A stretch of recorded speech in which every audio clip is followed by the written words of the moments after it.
In this video, we're going to talk about what it's like to travel while working remotely. And I'm going to share my experiences about traveling while working remotely for different companies as a UI UX designer. And basically, there are some pros and there is also some cons. And I see that in social media and influencers, and especially the ones which are trying to sell you courses, always only talk about the pros of working remotely and traveling. But based on my experience, I noticed that there are also some cons which I'd like to discuss with you.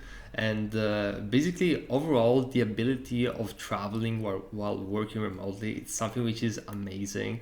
I think that just the freedom that it comes with this, ability of, structuring your business in a way which allows you to, work from anywhere you want in the world, as long as you have internet connection and a computer. That's like amazing. It's something which is mind blowing compared to just a few decades ago. This was simply not possible in the 1950s, for example. So it's definitely an amazing thing, and I feel that it allows you to have a lot of experiences, a lot more experiences than you can have while not traveling and stuff like that. But there are also some cons. So for example, over the past year, I traveled and I went to work remotely from Thailand for a month, and that was a pretty cool experience. I treated it as a half holiday and a half working period of time. But basically, when I was there in Thailand, they have like great internet connection, so speed and reliability was not an issue. But that's, for example, something which you definitely have to take in account for. Especially if you're traveling through different countries and maybe you need like different SIM cards and stuff like that. I think that you can actually solve this issue by getting a Google SIM card. I think it's called Fi or something around those lines. Basically, it's a SIM card that enables you to connect with the um, the 4G and 3G systems of the different countries, but I never tried it. I just heard there's some ways, around these kind of things. Maybe you have like a phone plan which in your country, which allows you to have internet also in other countries. But I mean, this is just one of the things which you actually have to take in consideration before actually visit a country, or especially multiple countries.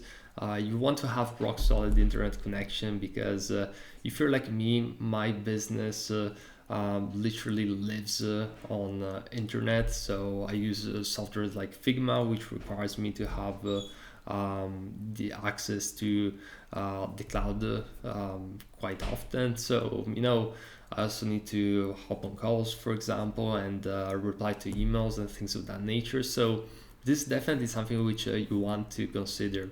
Now, another thing which is important to consider is that usually your days won't be, and also the hardware which you're going to use might not be as structured and as efficient as the one in your home country.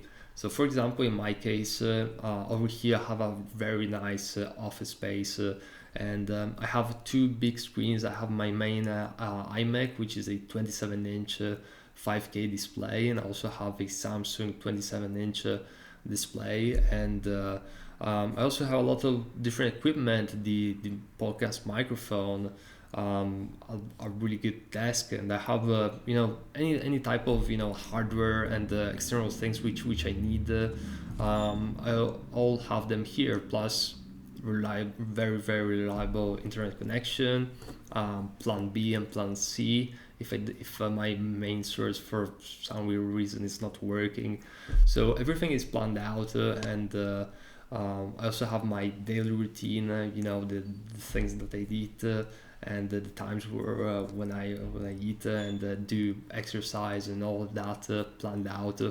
So it's very easy to work in these conditions, and planning around these kind of things take minimal time at this point, simply because everything is pretty much automized for the most part and it's structured.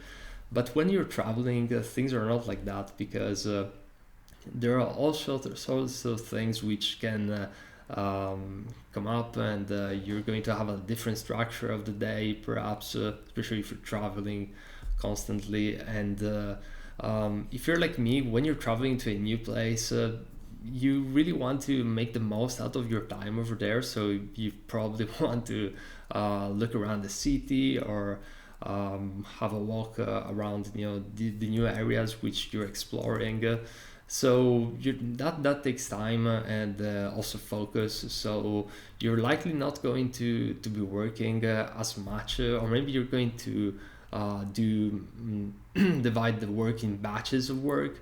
So things of that nature, or dynamics which are natural and that are going to take place if you're actually traveling quite a bit. So yeah, this is definitely something to take in consideration. However, the pros of traveling and working remotely are endless. Mainly, I think just the ability of exploring new places, getting really that creativity and inspiration flow going, and it's also really good to mix things up in life, and to just explore and live different experiences from your day to day. That really helps with you being happy, and that also makes you more productive in the long term.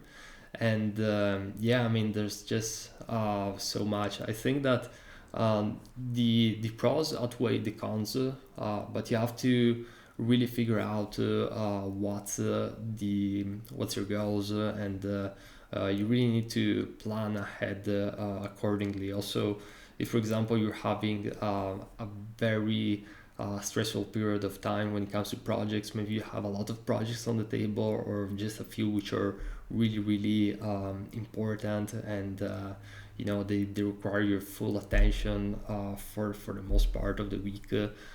Maybe it's not the best thing to just travel around constantly. So definitely something to keep in mind. And I noticed that usually I can travel and work when I am in a maintenance mode, but when I'm focusing on growing my business, and do some serious heavy work period of time, I'd rather be in my office space, in my home, and don't have a lot of distractions going on. But that's just me. So yeah, hope this was useful for some of you guys which are looking forward to this opportunity, this lifestyle. And this is definitely something which is possible, as long as you have a solid freelance business which is up and running. You have a few clients at least, and you have some of the things in the checklist of the requirements to make this happen. And if you're interested in learning how to actually create this lifestyle, create this freelance design business, and work as a UI UX designer, as a web designer, or even a graphic designer remotely, you can check out the videos in my channel. I have a lot of them. I'm going to make more specifically on this type of topics, on the business side of design, and how you can actually accomplish the same. So this is it for this video. If you liked it, do all of the regular stuff, like, subscribe, and whatnot. You all know what to do, and I'll see you in the next video.